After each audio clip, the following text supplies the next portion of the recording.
Hi, welcome back to the Kristin Omdahl Show. Today I have a very special treat for you. I have an interview to share with you of Karen Miguel. And now allow me to introduce you to our special guest, Karen Miguel. Hi, Karen. I'm Kristin. It's so nice to meet you. Hi, Kristen. It's good to meet you too. Thank Thanks for you. inviting me onto the show. It's really lovely to meet with you. Wonderful. Well, I don't know if you're aware, but I have a section of my website dedicated to people nominating their favorite makers to be interviewed on my show. And so you were nominated by a fellow crafter named Karen Lepre, and she had some wonderful things to say about you and asked me to look you up and invite you to be on the show. Oh, well, thank you. Thank you. Thank you to you. And thank you to Karen. I really appreciate it. It's always fun meeting other people who are crafters and makers and creative people. So, and I love I love my community, and clearly a lot of our communities cross over. So it's such a joy. It is really wonderful when it can cross over. I wanted to read to you what she said, if you'd like. Yeah, I'd love that. How Okay, she nice. said, Karen is a gifted and creative designer who shares many magnanimous intentions as Kristin. One of her main goals is to educate and boost creators toward developing their own business, as she learned to etch her own successful business alone, not unlike Kristin. Her teachings are frank, honest, and thorough. I think many of Kristin's viewers would appreciate her gentle teachings. Wow. That's going to So make me nice. cry. I know. Well, she So included me too, so I kind of teared up as well. Oh my gosh, that's so nice. What a I like know. that is probably one of the nicest things I've read, and what it thank you. Thank you. Well, and I then really when I first read it, I was like, oh my God, one of my people, I can't wait to meet her. and I hear that you're from Canada. Are you Canadian? I'm not Canadian, but I was born there. I was born in Montreal, Quebec, to a Canadian father and American mother. Oh wow. And we lived there for 5 years before coming to the States. So then I became a US citizen. Oh, that's so cool. And I think we have I just like, because I was like getting acquainted with this, your channel and your books, and you're a gifted writer. And I just, and then I realized, oh my gosh, you're in Florida. My parents are actually driving up from Florida. They live in Ocala. They're coming up. Oh, so Yeah. pretty. And then they lived in South Florida for a number of years too. So I've spent a lot of time in like the Broward County, because that's where my Okay. parents The parents East Coast. yeah, so Yeah. that's where they lived for a long time, and now they've been in Ocala for a long time. But anyway, they're coming up for my son's graduation, so I'm excited. That's wonderful. And congratulations to you, Mama. Oh, thanks. I try. Well, Yay, he's graduating. well, that is an accomplishment. Wonderful. Oh, Where are thank you you. in Canada? I'm close to Toronto, so like Okay. 30 minutes from Toronto. Um, so are you bilingual? Because you were Uh, born in which Montreal. language? French. I did speak French when I was in Montreal. I went to French speaking kindergarten even, and I studied it for 4 years in high school. Oh, cool. That's I'm really not neat. great at speaking, but I understand. Wow, lucky. Because there's a lot of French speakers too in South Florida, like in Fort Lauderdale and stuff, aren't there? Hmm. Right. So anyway, wow. I Do was you like, speak oh, other just languages? no, I don't actually. Okay. Like my parents are Filipino, but they live in they I was born here, and I've actually never been back there. So and they always spoke to me in English, so I only know English. And then they only make you take French up until grade 9, 10. Right. So anyway, that's as my extent. But so I sort of understand it, but I'm not a great speaker. But anyway, I was curious about that. I'm like, oh That's my gosh, okay. you're That's Canadian. okay. I Well mean, done, you. it's a passion of mine. So I love languages, but I mean, you have to and this goes to learning anything. You have to want to learn it to actually be good at learning something, right? Yeah. I Speaking think I of want learning, uh-huh. oh, go Oh ahead. yes, let's learn. Oh, yeah, I love teaching people too, and that kind of I stumbled across that like just because I like sharing things that I know. If I get a chance to help people, I've always had a passion for like helping people in their work or their occupation. My background is actually in human resources. Like that's what I went to Okay. university for, and marketing. So I've gone to a lot of business school. It's just that I've been able to crochet since I was a kid. So like You learned as a kid?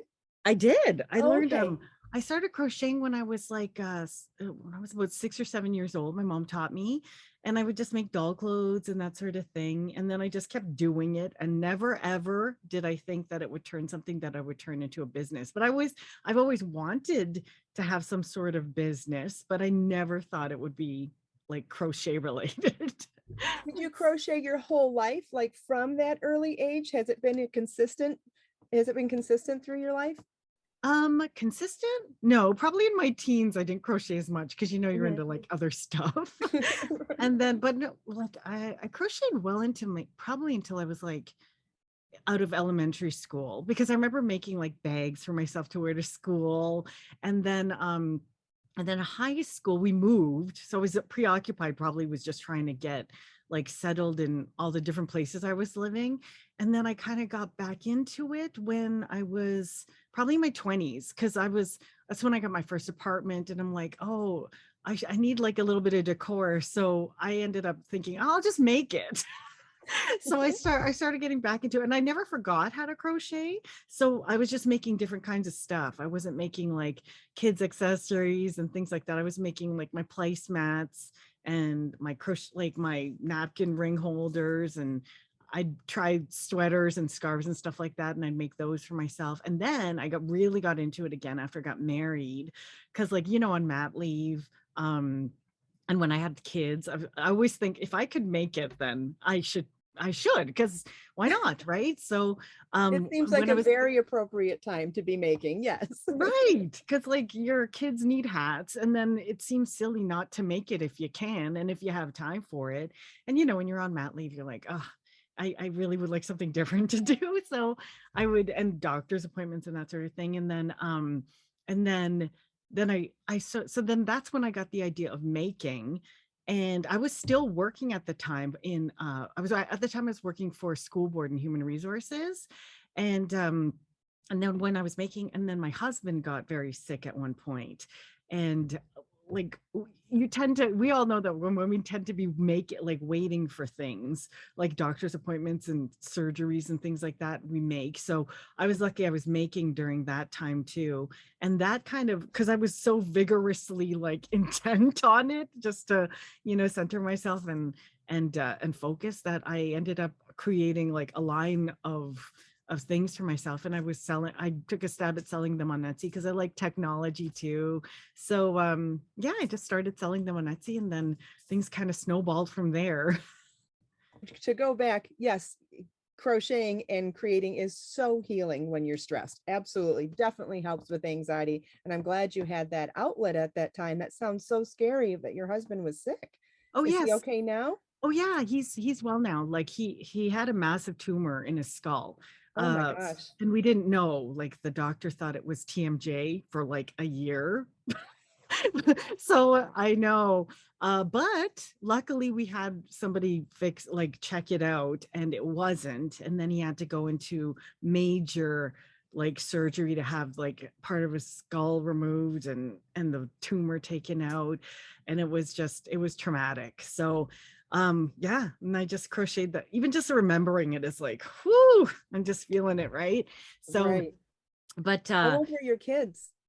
uh ooh, oh my gosh, I'm gonna get teary. No, I'm I, sorry. it's okay. No, they were like 7 and 5. Oh my gosh. I've Yeah. got goosebumps. My heart goes out to you. That sounds, I mean, I'm glad you had crochet to help you through that, because that sounds incredibly difficult. Yeah. Well, I got through it, thank God, and he's fine now. Yes, thank Thank God. goodness. Yes. Yes. And sorry, I'm just gonna quickly dab.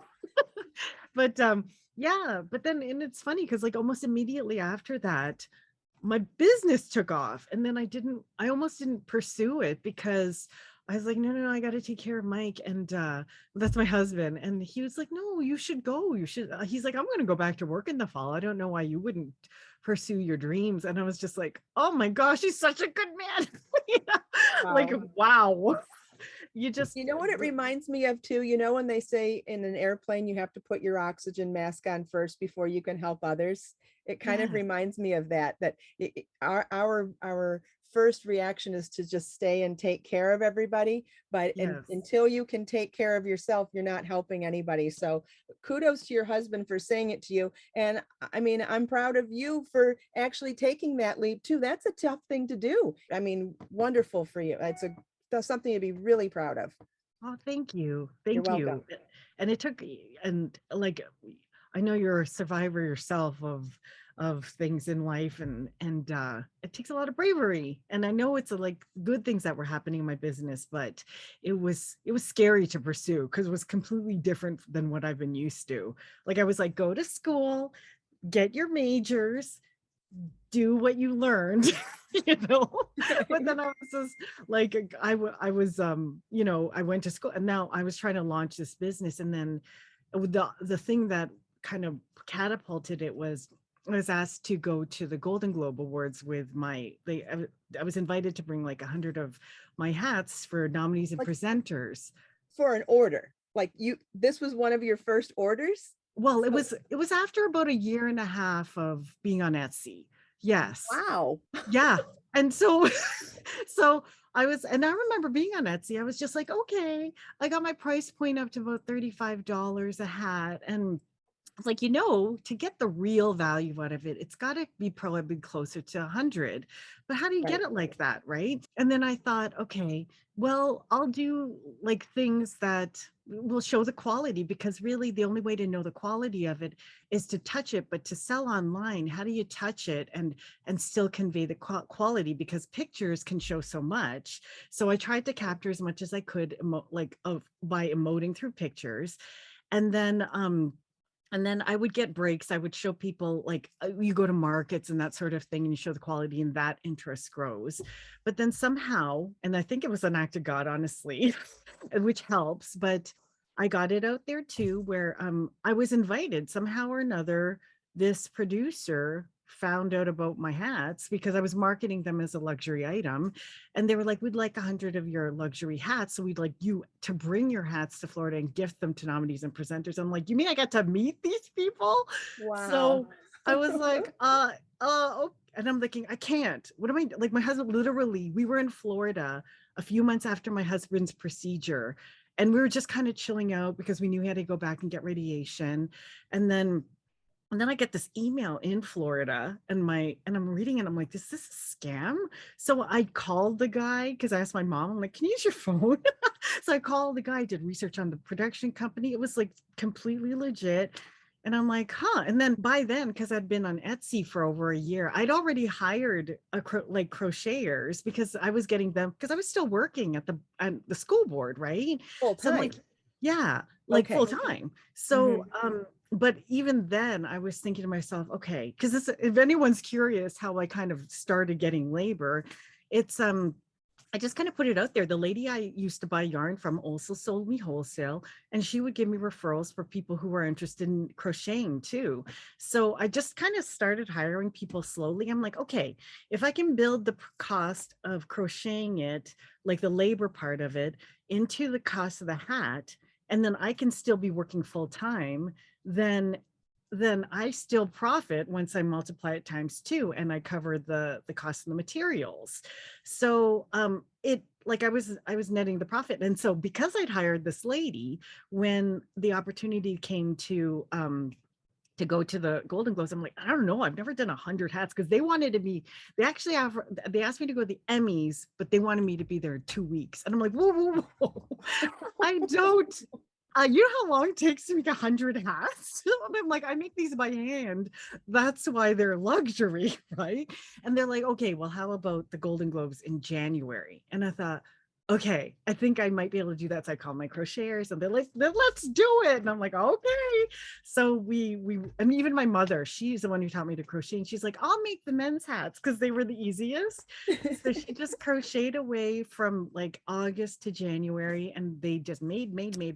And that's how and then I thought, oh, and then see, the thing is too, people are like, oh, how do you get your hat on celebrities? But the thing is, if you don't capitalize on exposure you get, then you could let images go to the wayside. Like some people get their hats on famous people, but then they don't do anything about it. They just expect that something's going to blow up out of it. But Okay. fortunately, I like also believe in community, like, and I know you feel the same thing, like it's community is like so important, right? So, Yes. but I'd also been building community in my own town, and I knew designers who made girls petty skirts, and just like I'd meet crafters and other people who were building businesses too. And my friend, she got her petty skirt on Tori Spelling's daughter or something like that. And Okay. then she promoted it and all that sort of thing. But she's like, oh, when you have a celebrity picture, then you like send it to the local paper and then they'll probably print it because people in our town will want to be happy for you, right? And I thought, Right. oh, okay. So I wrote a press release up and then I said, like, I said, oh, Milton Gal goes to go invited to the Golden Globes. And then, so I sent it and it got printed. And then it ended up that the press wanted like the Toronto. I don't know if you remember the Toronto Star. Do you know the Toronto Yes. Star? Mhm. Yeah. Okay. So the Toronto Star called me up and they said, we want to do the article better. So could we come to your house? And I was like, whoa. So they wanted to do a full interview with my husband and I. And then I was invited on Canada Wow. AM and a bunch of morning shows and stuff like that. And I was like, whoa, this is turning out to be quite good. So Right, because just one article can be seen by other people that distribute articles and it can snowball from there too. But the right, key was you thinking about marketing from the beginning. right. Because you And started saying this from that photo could have just gone on your blog or your social media and just sat there. But I mean, wow, you have so many great skills. Like you've talked about the fact that you figured out photography, you figured out labor cost, you figured out cost of materials, wholesale, right? And you figured out all of these things and you're good at marketing too. Like you've really, I mean, there's so many different facets that people need to know to be successful in any business, let alone in a handmade business. It's amazing that you share all of this. oh, Thank you thank so you. much. And then, well, from my experience, I kind of learned that, like, I know I learned over time, I'm like, I'm resourceful by nature. So I use what I know, but then I'll learn what I don't know. And I think it helps too that he majored in fine art, but he ended up becoming a teacher and he loved photography. So he kind of was like, here's what you look for in pictures to bring out like the emotion from it. And I was like, oh, okay. And he's like, the only way to know it is through studying photos. So I would study photos and I'm like, what did they do in this photo to make it like this powerful or whatever? And then I would try and do similar things. Amazing. So Yes. yeah, and that's what I teach my students too. I'm like, okay, I'll try and figure out what's missing from what they understand, and then we'll build on that so that they can still move towards the big plan of build it, like the plan of their business. Because some people like to sell people in person, some people like to sell online, but we work Right. on their strengths. Did you always follow patterns? Was it a creative expression where you were just exploring a little bit of both? And now do you design your own patterns? When I started learning, I learned from my mom. So it was just kind of like following. The first thing I learned was double crochet. So that was it. And then That's a good eventually, one. yeah, that's a good, you can make pretty much everything, right? So chain, single, and double. That's all I knew how to do. Okay. And then reading patterns, I learned how to do, like, I just was like, well, how do people do this? And then I realized like there's books on it. So my mom gave me books and then I knew how to read patterns at an early age. So, Okay. but it was by diagram that I understood it. So And then when I got into my 20s, then I would start down. Then I was able to, then I understood like American crochet terms, UK crochet terms, and I was able to, so I can read both diagrams and patterns. And I like diagrams because you can read foreign books and not have to actually read the language in order to make them. And then it allowed me to make things from patterns, and then I just by nature will try new things. So that's how the design part came along. Like I would just try new things, and it would turn into a design of my own, or whatever. It's still like that. It's kind of just like I have an idea, and then sometimes it morphs into what I want, and sometimes it's ugly and I hate it, and I just and I'm like, that's part of designing. Absolutely. yeah. So both. Yes. And then do I do my own? I read my own patterns. I mean, I create my own patterns. I also love crocheting other people's patterns. I love both. Well, you'd have to have learned how to write to some degree to teach your stitchers, right? Well, I don't teach crochet. I teach business to crochet. No. I meant Oh, the people that crochet the hats with you. You have oh, to teach them to make the design, the specific design. yes. It's funny because I don't sell the patterns that I teach to my crocheters, but Mhm. and I'll admit, like my crocheters know me well, that like it's when I give it to them, it's quick and dirty looking. So they're like, it'll be like a photocopy or something I've handwritten, and they're like, Karen, and I'll be like, just change it up, and then if you think it, yeah, it's like that's why that's why when I meet people and I hire them, I make sure that I'm compatible with them and they know what to expect from me, because from them it comes back way neater and way cleaner than how I'd written it. So, but yeah, I learned how to write it out probably from just doing other people's designs and then realizing how to write out a design. So that's how I write it out for my crocheters. But then when I have something kind of wonky, then I'll draw it out too.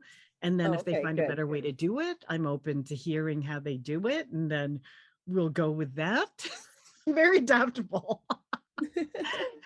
You said that you also like to make other people's patterns. What do you like to make when you're not focusing on the business side of things?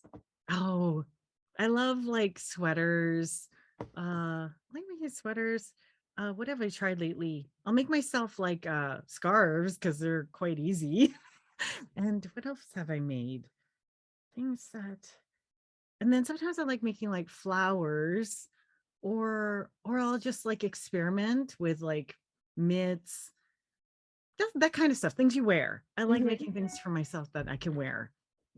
That's That's probably that's why I chose my accessories company to be mostly women's accessories, because generally I'm like a very simple dresser. Like I just like I'll wear like a tunic and then throw on a sweater, or I'll wear it in jeans layering. and jeans and a light t-shirt, but then I'll make the accessory the accent piece, like a funky looking denim jacket or something like that. And that's why I'm like, oh, I like accessories because you can make that the statement piece. I love it. And I couldn't agree with you more. Absolutely. That's awesome. Now, you also said when I was asking you about teaching, we started segueing into your students. So I would love to hear more about what you do teach, because since you don't teach the crochet, so I would love to hear about what you do teach. Okay. Well, actually, I did do small classes once in my local town, but I don't really do them anymore, only because I don't have time to do them as much, and kind of COVID shut me down, you know. So, but with my students, I mean, I like when I've helped other businesses before, like not hand makers per se. So I've helped like small businesses, like at before and after school programs, fitness centers, like engineering companies, like with business and marketing stuff. Wow, so not So just online businesses, but you're helping all sorts of businesses. That's really interesting too. yes, well, that's what I was doing before I got into hand makers. And then, but the thing Okay. is, and I adore hand makers because I'll be doing shows. Like I'll go to these shows, and then you know how you make friends with people there, and Right. then Yeah. I would see their stuff and I'd be like, wow, they've got gorgeous, gorgeous products. Why aren't they doing better? Like I'd be, you know, and then Mhm. then I had an appreciation for the fact that I had some abilities that don't come naturally for them because they're more into the making part of it. So I was like, oh, like they don't drive traffic to the show before they get there. So that's probably why the sales in the first few days are down, and, you know, and all that sort of thing. But if you drive traffic to a show beforehand and they go see you, then you have a higher chance of getting the highest dollar before they spend it elsewhere. Correct. You know, Right. so Right. I would do things like that to make sure my shows were successful. And then I thought, oh, I should teach other makers. And then other makers would be like, how did you do this? Or how did you do that? And then I would meet people online. Like, and then I started my YouTube channel. I'm like, I'm going to show them how to do that. Then I met online people who are also crafters. And they're like, well, how do you build a marketing funnel? And how do you do this? And I was like, oh, okay, well, you do it like that. And then I'm like, I should just, there's got to be a better way to teach people so that it's structured and it makes sense. And it's at least in an organized way. So I finally during the pandemic, I'm like, okay, I'm going to sit down and write how to do this. So at least there's a foundation for how to set it up. And then I'll factor in, because I believe everybody should use their gifts in their own unique way. I believe that in any Absolutely. career occupation. So I'm like, and then I'll let them take it the way they want. So my students are like, some of them don't want to leave their house. They just want to teach online. I mean, sell online. Perfect. We'll focus on that. Other ones, they want to get right to wholesale. Okay, we'll work on that. And some people are like, I'm all about trunk shows and markets. And I'm like, okay, let's set the foundation. We'll go the route that you need help with. So that's basically how I teach my students. That's so interesting for a number of reasons. Number one, you came to it organically through your love of your community, through wanting to help other people in your community, which is so beautiful on so many levels. I mean, you're talking about the opposite of being competitive with your fellow crafters at a show. To have that desire to help them is so beautiful. Like I've got goosebumps again. Thank So you. going We have from the same that, passion. That's why. Like right? I believe there's so much in this world to go around, more than enough. That's why I'm like, share, Absolutely. share, share. I'm okay with sharing. It's fine. I couldn't agree with you more. Now I see why Janet wanted us to meet. Thank So then you. from there to hear that you're able to customize your business teachings to all those different type. I mean, that's a big difference between someone who focuses online only versus someone that focuses on wholesale only or in shops. Like that's a big deal that you're able to customize your teachings for that. That's a really amazing. Well, my business model is like, I like, I know there are a lot of courses that throw people right into, they're like, okay, buy the course, then go into the Facebook group and get your answers. But mine's not like that. Like I am online every single week, 2 times a week, personally with them. If they're stuck, they will get the answer from me and we'll talk about it. And like other people can sit there and listen to. Some people just show up to crochet, and I think that's adorable. But yeah, we get everybody's questions answered, so they move on to the next step in their particular business. Then also people who are listening who have a question about their online store and they hear me answer a wholesale question, they can keep it in mind, but everybody knows that they have their own plan to go, like their action plan for what they want to achieve that we've set out. So like but yeah, I answer everybody's specific questions, and I guide each of them.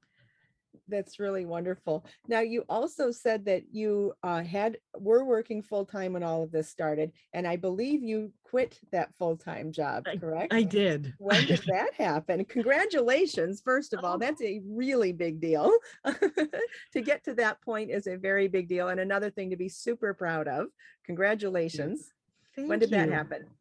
Like it was the 2016, the beginning of 2016. Yes. So what happened was, and again, like businesses that's another thing too. I also like businesses take work. It's overnight success is 8 years in the making. Right. So Right. But yeah, like because like I said, I went to the Golden Globes like 2004. Like I was invited 2015. I was there, and then I gave it that whole year. Like orders were fantastic after that, right? Right. But everyone assumes like online makes it seem like you're like, oh, you hit it big, you're a millionaire. Oh no, no. If you don't work your butt off, you will not capitalize on the momentum, or you will not go in the direction you need to. So like from there, I mean, I had already been in some small store, like I was in 3 small stores before I went into before I got the like all that media exposure. But even that was like pounding pavement, literally networking with my first boutique was one of my assistants in HR. She was an HR assistant. Her cousin owned a boutique in Cambridge. And I literally, she's like, oh, you should talk to my cousin. I'm like, okay. So I like drove all the way to Cambridge to like pitch her my line.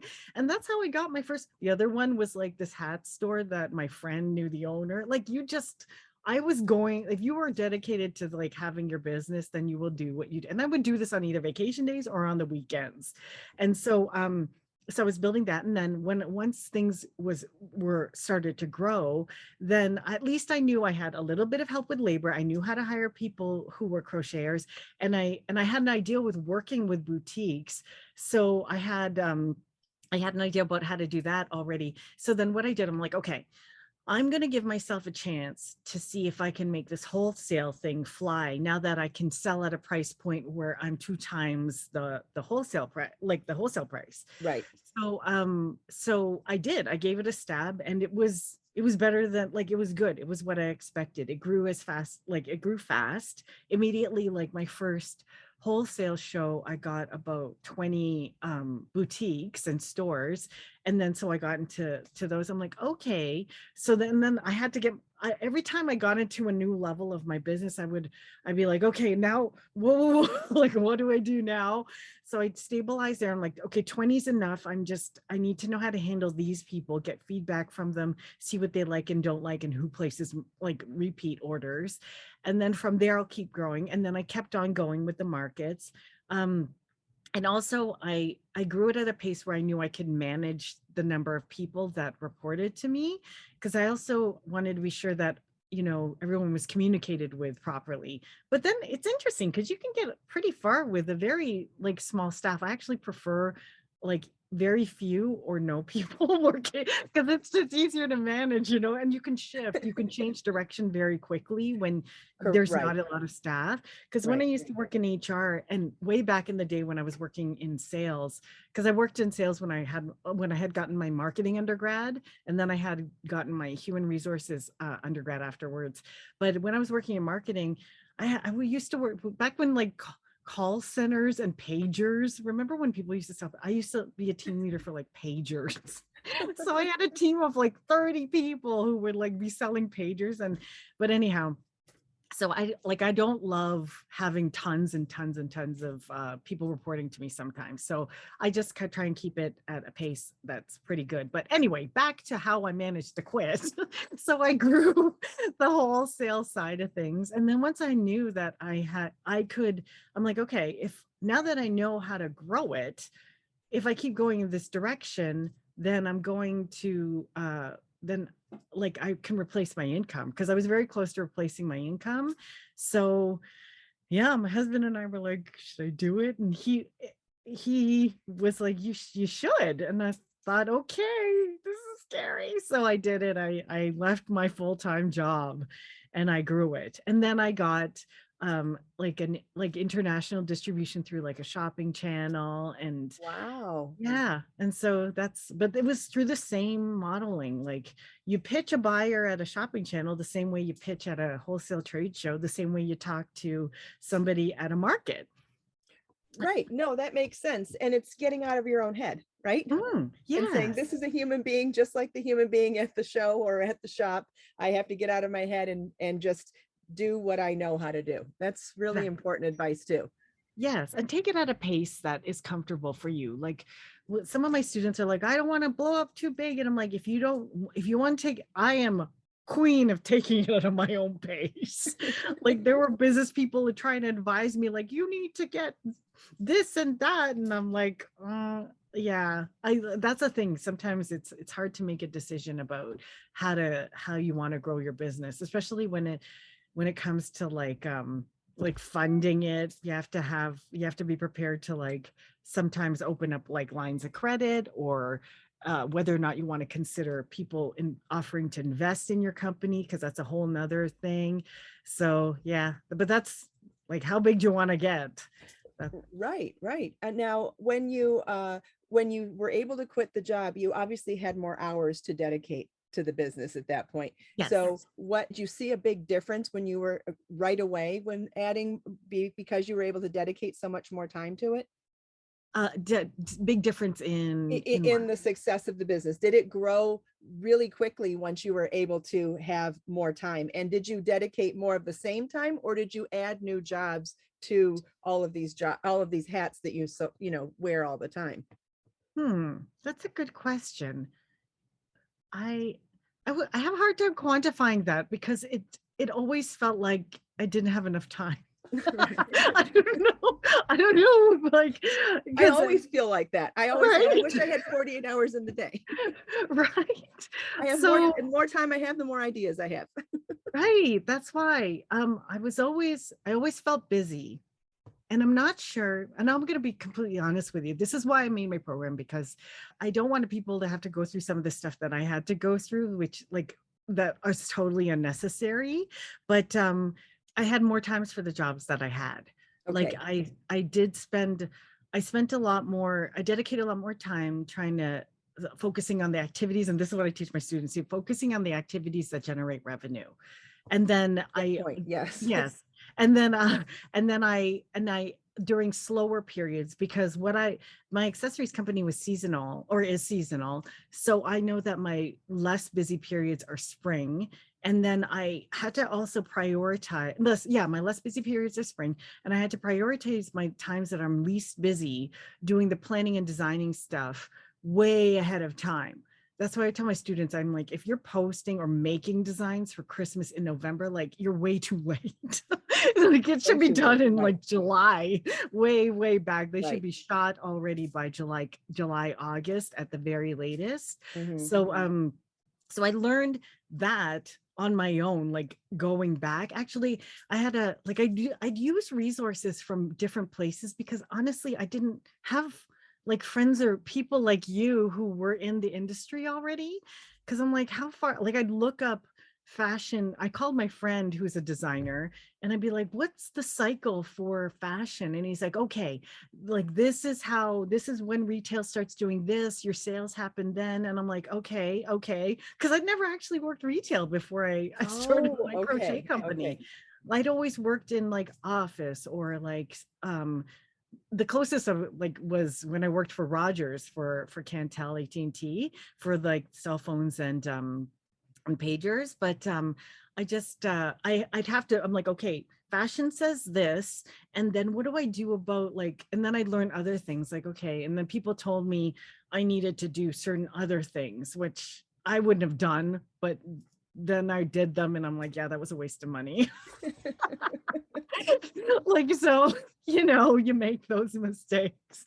So I try and it's hard not wanting to take advice. I mean, what's the good advice, right? You get advice all the time, you get opinions all the time. What are the ones you keep? What are the ones you don't keep? In time, your experience helps your intuition, right? But it takes a lot of time and experience to get to that point, to be able to see and belief in yourself and what you're doing.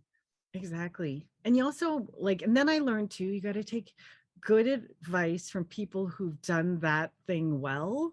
Because because I think the worst advice I got was from somebody who wanted to tell me how to run my business, but they were used to building IT companies. And I'm like, okay, you can't scale handmade the same way that you run an IT company. Right. It doesn't, you can't multiply things that fast. You have to charge a different price point to make up to by the fact that you make it slower, or that it's made like by hand. So that's the stuff I learned. And then so in terms of what I spent more time on, I spent a lot of time trying to figure out what to spend time on. I literally have a sketchbook drawing out what I need to do, like in boxes. Yeah. Yeah, that'd be an interesting like walkthrough. You know how artists do like, oh, here's the growth of my portfolio. I have one sketchbook where I write all my campaigns out, all of like, what do I do next out, all of the inventory planning for my markets and shows, but like it's in this one book. That's, yeah, it's a good book. It's ugly though, inside very ugly. No, it's all good information because people need to know, once again, that it's not an overnight success. Like the best advice you can give an aspiring small business owner is that if you're looking for the quick way out, this isn't the route, right? I get emails all the time, and I have been getting them. I've been doing what I do for 18 years. Like maybe not the first year, but maybe by the second year, I've been getting advice. I want to be just like you, but I don't want to work hard and I want it to happen quick. And I'm like, You're like, that's the gist of it. You know what I mean? and you won't be like me because I work really hard. But I get them all the time, and it's not funny, but it's a little funny. Yeah, it is You know, it's kind of like, funny. ooh, I can't answer that, but I can answer it another way. Which brings me to my next question, though, Yeah. which is, how did you get to teaching? Oh, okay.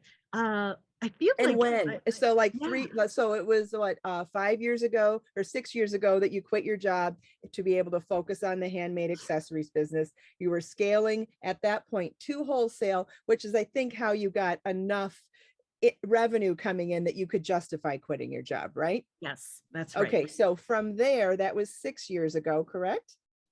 If that was Uh, 2016, yes, 5. yes. So from there, when did the idea and how did it evolve to go into teaching?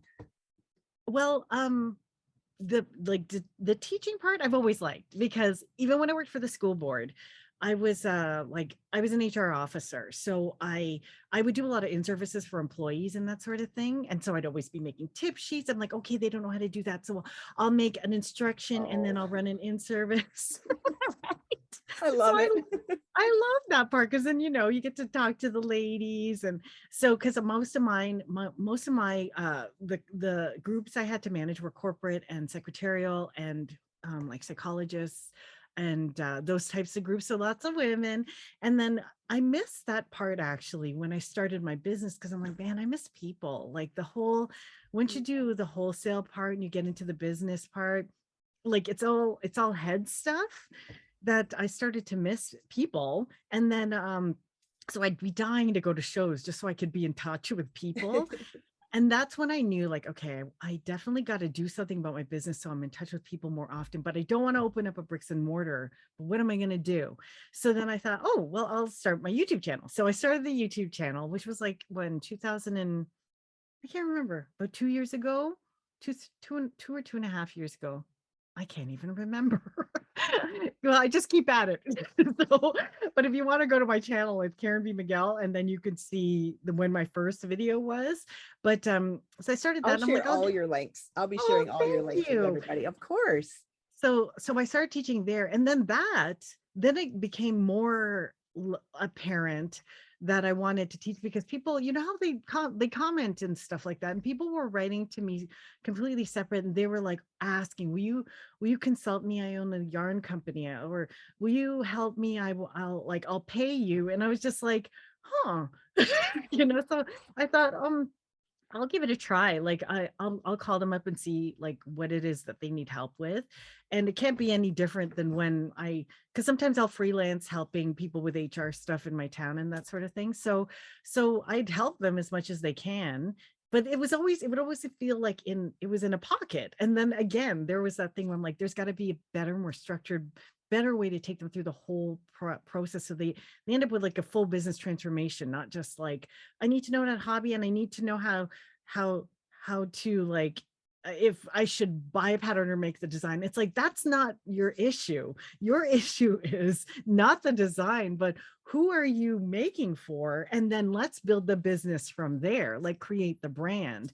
And then, a lot of people don't even know what they don't know what they don't know. Right. So, Right. Yes. right. So I just like, I help them with the full transformation. So when did I get fully into teaching?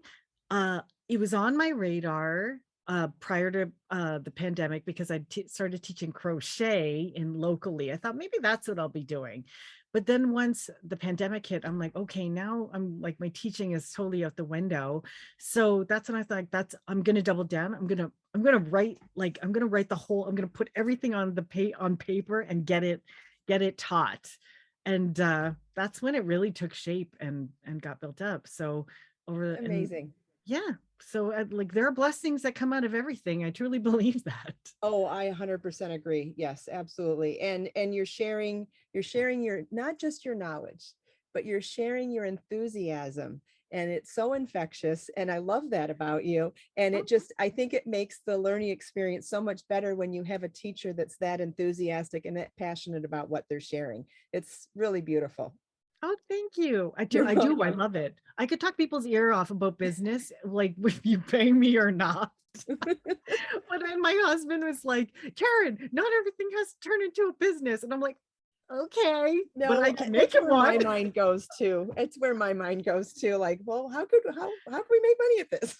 Yes. Yeah. Or like, there's like, oh, because Or even just it's funny. problem solving in general. Like, if there's a Right. problem, we just have to figure out a solution, a creative solution. That's it.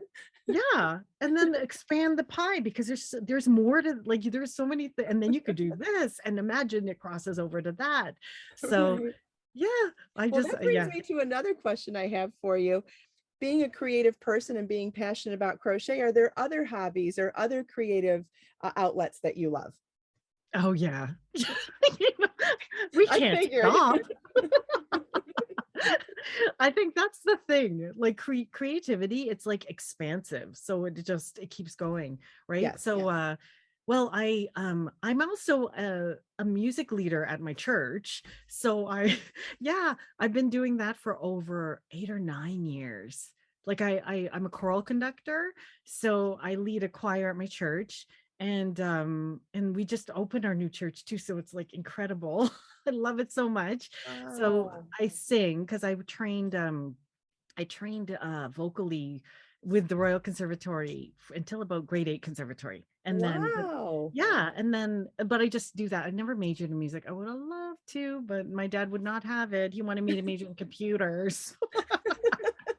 So I was a trade-off that I go to business school. And Hey, then it worked out. yeah, and then in my 20s, I was heavy into martial arts. I was actually sat on the board of directors for like the Ontario Taekwondo Association, because I'm a black belt too. So, and it's funny because other opportunities for my business came from that, because my friend just went to the Olympics, and whenever she does something amazing, I sponsor her.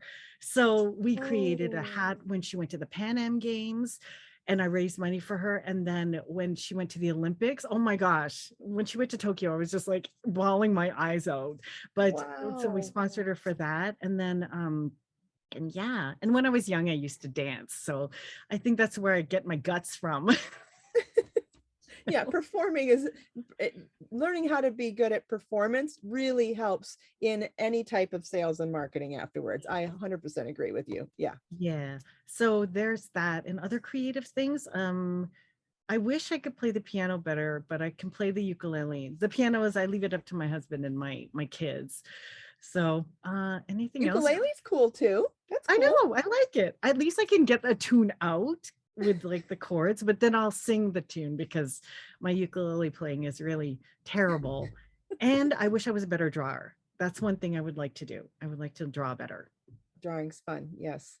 Mhm. Wonderful. Where so if you would like to draw more, so where do you see yourself? Where would you like to see your business go in the next 5 years? Well, in the next 5 years, see, Or I don't want to put a time limit on it. yeah, Where like would where you do like to go next? I really like, I would like to continue teaching. if I go into consulting, more I into think the consulting world needs too. you as a teacher. You need to, Yes. I agree. You need to be Oh, teaching. Yes. oh, thank you. Like if I could do even more of that, like I'll admit, like I've done small like public speaking things, but then maybe that's something I have to get better at too, because I was Of course asked you to could speak. get better at it. Yes.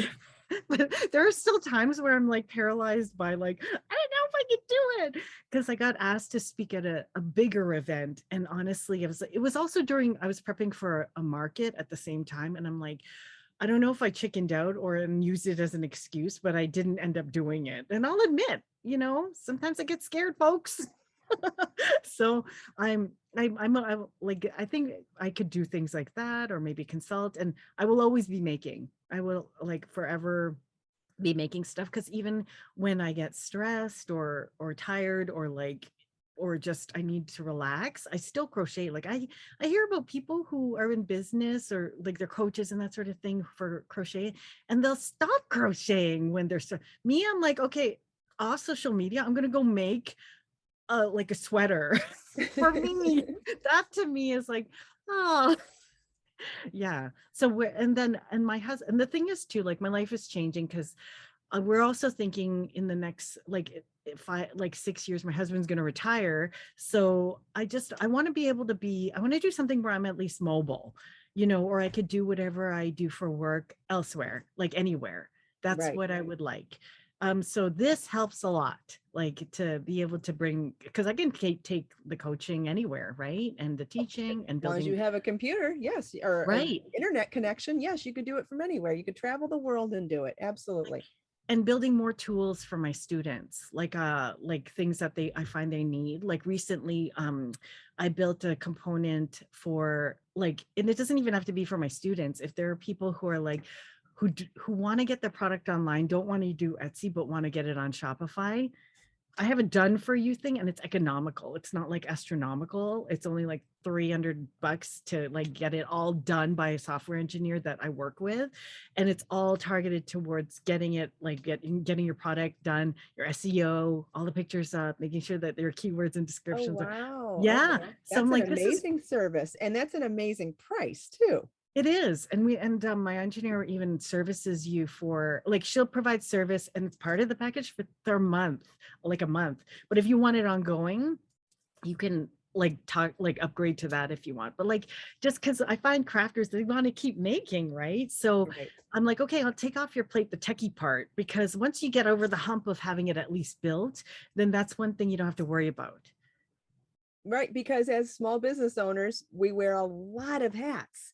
And so anything you can do to help someone focus on their strengths and fix their weaknesses, so to speak, I think you're setting people up for success, and that's a wonderful thing. Right. And not everybody wants to love dealing with the computer. You like the website building. There are some Well, people you will pay. Like some people will pay other people to mow their lawn.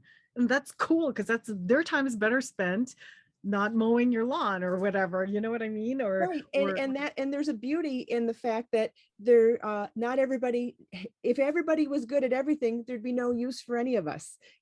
Some of my viewers will say, oh my God, how are you so good at math, and why do you like math? And I'm thinking, thank God I have that, because then I can write the patterns and you don't have to worry about the math. I said, right. that gives me a place. you know Yeah. Like there are people out there, they love bookkeeping. And it's like, thank God for them. right, right, So absolutely. that's why I'm like, people should also have more faith in their product, because if you make something beautiful, like somebody wants it. That's why you shouldn't go lowballing what you're making.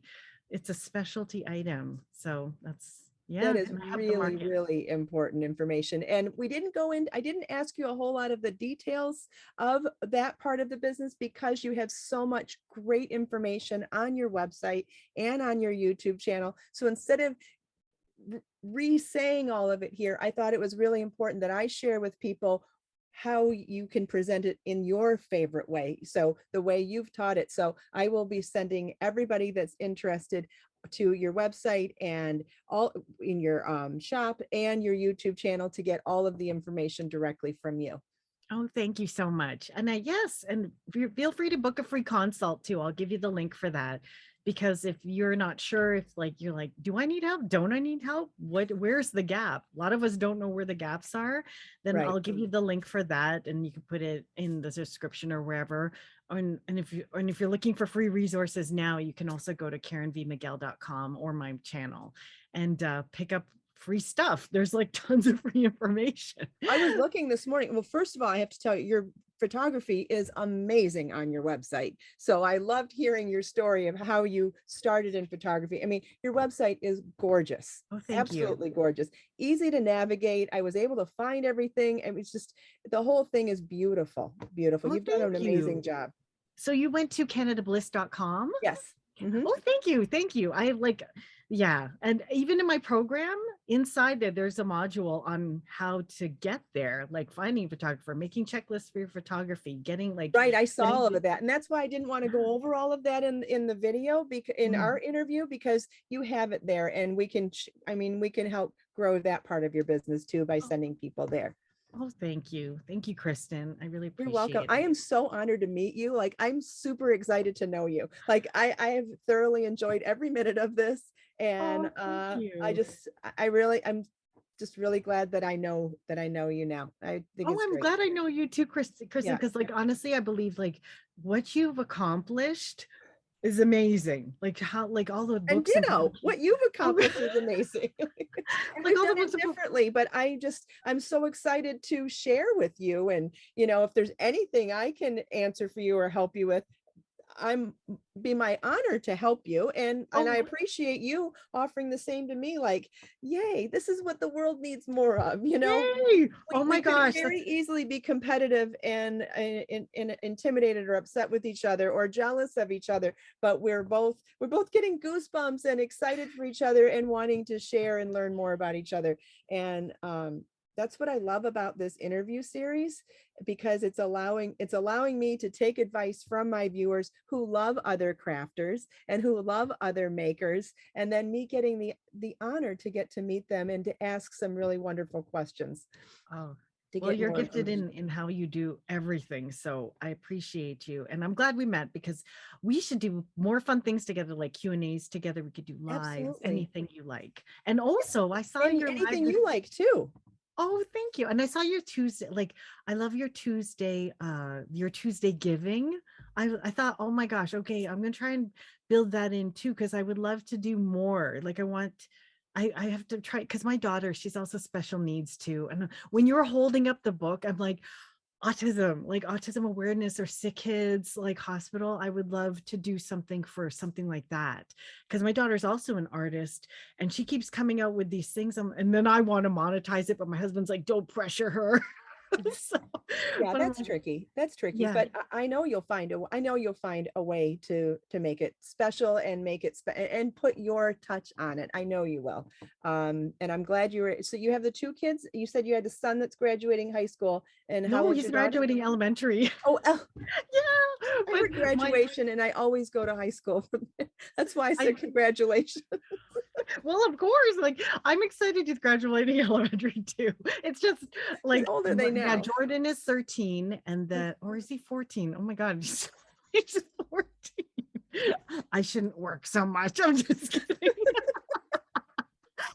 But my daughter is in grade 11. So Okay. that's where they are. I think that's really cool that your daughter likes to draw. And I wonder if there is, well, we can brainstorm now, later, whenever, anytime you want to, but maybe there's a way that you could share her art in some way that brings awareness to autism, or that you were on the show this morning with the Giving Tuesday. What I wanted to mention to you is that there's so many ways to give, like that list that I shared from the Giving Tuesday website, that, there's so many ways that we could be creative about how we give back too. So lots of fun things to brainstorm on there. Yes, for sure. Well, I would love to have you on my channel too. So that would be a Okay. lot of fun. So we'll plan Okay. a live stream too. The question is, did your own experiences prompt you to want to help and guide others? Yes. How? And how have you had to sacrifice your creativity in order to grow a successful business? I think we touched on most of those, but Exactly what I was gonna mention. And but yeah, because like I find that a lot of people like they'll be like, well, I want to make it and add it to my line. I'm like, just because you want to make it, you don't necessarily have to sell it. That's so you don't have to sacrifice your creativity because you're now establishing which niche you're going into. You can make whatever you want. You know what I mean? Right, So I right. don't feel like I've sacrificed my creativity. And then I also enjoy doing other things too, like my church work and all that other that takes up a lot of my time. You know what though, but having a well-balanced life is what makes you feel better about everything. When you're not hyper focused on one thing, you don't have the ability, you don't have the time then to overthink it too much. Yeah. You're just off to the next thing. You're like, oh, should I be worried about that nasty comment? Nah, I have a mass to go to. I'll worry about it later. I won't even worry about that. It's like, man, they're not my tribe. And that's something, I mean, has that been something that you've had to learn as you went along, or were you always good at not taking that personally? Hmm. Uh, huh. I wonder. I've never really been that like that affected by like negative statements. So, That's great. yeah. Like it got weird. Like when I launched, when my business kind of blew up, that's my first experience with people saying nasty things or like weird things. So, you know, and then I'm like, okay. And my husband like supports me too. So he's just like, he helps me get perspective. So fortunately, I'm not I think you just need a good sense of like once you like, and it's hard to say this and for people to get this, but like I think you just need a good sense of who you are and what is important to you, because my husband will always say in the end, like the most important people are in this room. And it, like we'll be sitting in our living Oh, room, right? And I'm like, yes. that's true. He's like, that person is gonna say that like nasty comment or that, or even sometimes people somewhat close to you can say hurtful things or do odd things or whatever. Then it's just like what's really important. It's the people in like in this room and the people like who you're willing to put that velvet rope down from like in your bed. Those are the ones you care about, right? Right. So yeah. Yeah. And so Keeping your priorities and your perspective in order is super important. Yes. yes. That's So and great then when I advice for everybody. yeah, and I think it's important to have a good practice of getting recentered. Like when I'll say like after a show, I feel like I've been hit by a car, like for about a week. And it takes me a while, or even like after you do a big presentation, it sometimes the B state is really like, whoa, you need to regroup. I give myself that time. I'm not like go, go, Good. go. And if you're not, I will give myself that time. I will like, if I need to nurture myself, like eat good foods, meditate, pray, spend time alone, you know, get your nails done or whatever, then you do have to build that in because you can't give from an empty cup. Absolutely. I couldn't agree more. Wow. It's been such a pleasure to talk to you today. Thank you so much for doing this interview. And I'm just so excited that I know you now and that we can talk and be friends. Anytime. I'm really happy. Anytime. Just to like Thank you. message, call, email me. It doesn't like you are welcome to stay in my community. I really love your vibe. All right. And Well, thank we you. will talk soon then. Thanks, Karen. Okay. My pleasure. I hope you enjoyed this interview. Isn't she amazing? I'll share links to all of her websites and YouTube channel and all sorts of great information at the video description below. Let us make time to create, share, and inspire today and every day. I'll see you in the next video.